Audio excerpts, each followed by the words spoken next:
미해군 구축함 에런 워드는 1942년 3월 4일에 취역했고 글리브스급 구축함 66척 중 하나로서 태평양 전쟁에서 활약했습니다.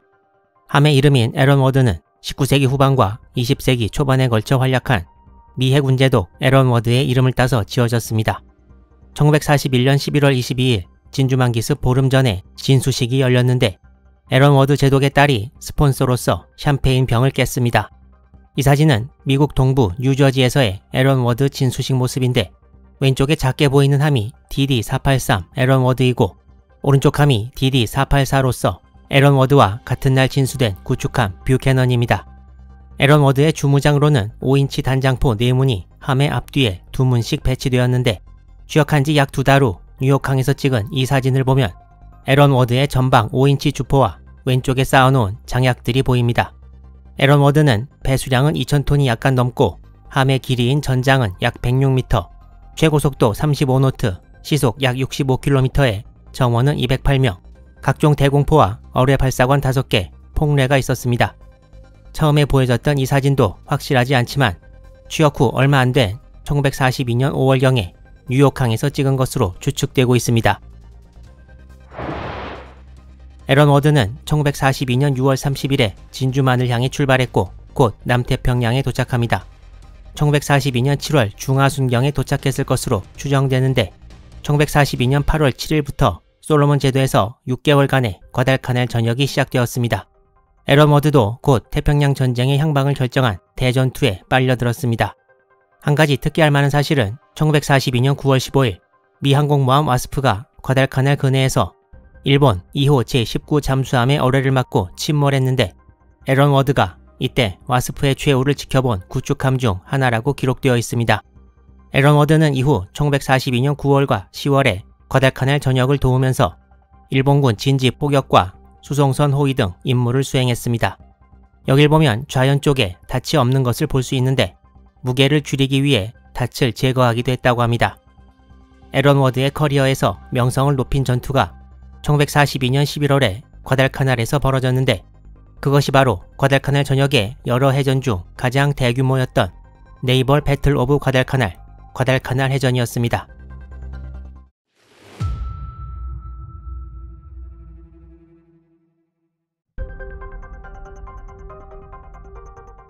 (1942년 10월 12일) 밤 일본 전함 공고와 하루나가 과달카날의 미군 핸더슨 비행장에 14인치 포로 집중적인 사격을 가해 당시 90대의 미군 항공기 중 48대를 파괴하는 전과를 거두었습니다.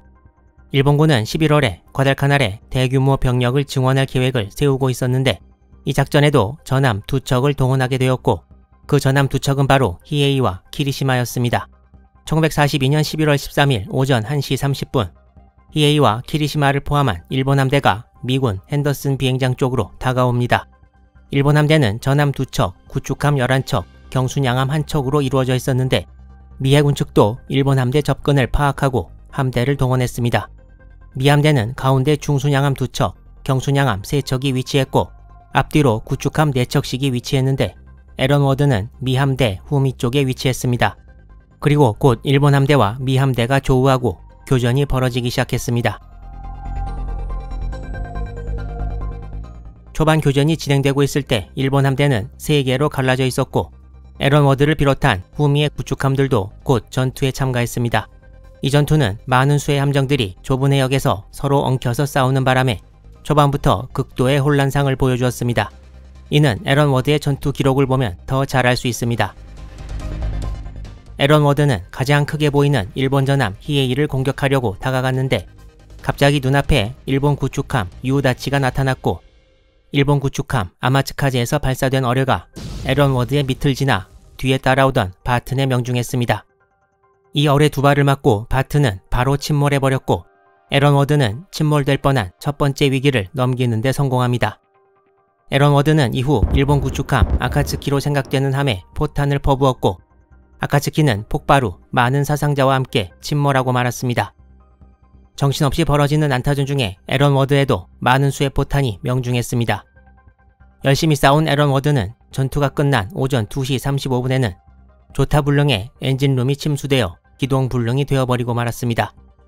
승조원들이 펌프로 물을 퍼내고 에런 워드는 간신히 움직이기 시작했으나 오전 5시 30분 다시 바다 위에 멈춰버리고 말았습니다.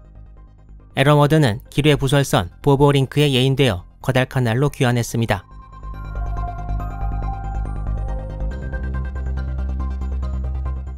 에런 워드는 과달카날 해전에서 최소 9발의 명중탄을 맞고 간신히 살아 돌아왔고 15명의 전사자와 57명의 부상자를 냈습니다. 에런 워드는 1942년 12월 20일에 진주만에 도착해 2월 초까지 수리를 받게 됩니다. 이 과달카날 해전에서 일본 해군은 전함 히에이와 키리시마를 전부 잃고 여러 척의 병력 수송선을 잃어 과달카날에 대한 대규모 지원이 수포로 돌아갔습니다. 미국도 2명의 제독이 전사하고 여러 척의 함정을 잃는 등 피해가 컸습니다. 이 과달카날 해전 이후 이보다 더 큰 해전은 1944년 6월에 필리핀의 해전이 됩니다. 이 중요한 해전에서 에런 워드는 큰 피해를 입으면서도 너무나 용감히 싸웠고 미 해군의 윌리엄 홀지 제독은 에런 워드는 미 구축함 전대 감투 정신의 본보기가 되었으며 큰 피해를 입고도 살아 돌아오게 만든 뛰어난 피해 복구 능력도 칭찬했습니다.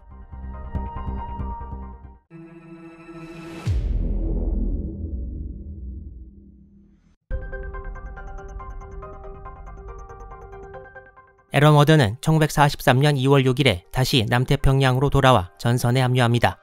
2달 뒤인 1943년 4월 7일 에런 워드는 과달카날 북쪽 툴라기항으로 입항하는 수송선 LST-449를 호위하라는 명령을 받습니다. LST-449에 타고 과달카날로 오고 있던 사람 중 한 명이 바로 피티보트 정장을 맡게 되는 미래의 미국 대통령 존 F 케네디였습니다. 그렇지만 이날 에런 워드와 수송대는 일본 항공대의 공습을 받게 됩니다.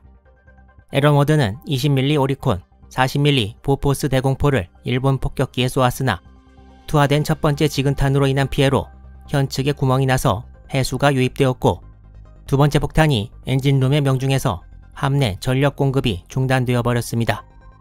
에런 워드는 조타 기능도 상실했고 이후 3발의 지근탄이 또 떨어져 피해를 주었습니다.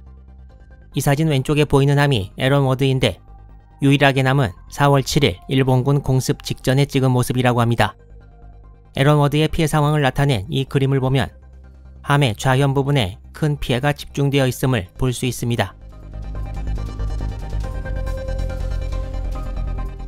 에런 워드는 이날의 공습으로 20명 전사에 7명이 행방불명되었고 59명의 승조원이 부상을 입었습니다.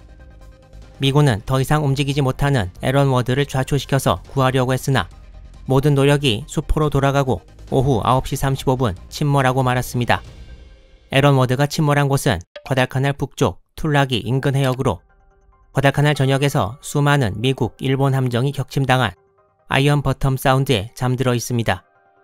에런 워드는 미드웨이 해전과 함께 태평양 전쟁의 전환점이 된 과달카날 전역에서 미군이 승기를 잡는 데 공헌했고 큰 피해를 입었으나 불사신처럼 살아 돌아와 마지막까지 호위 임무를 수행하다 장렬히 침몰했습니다.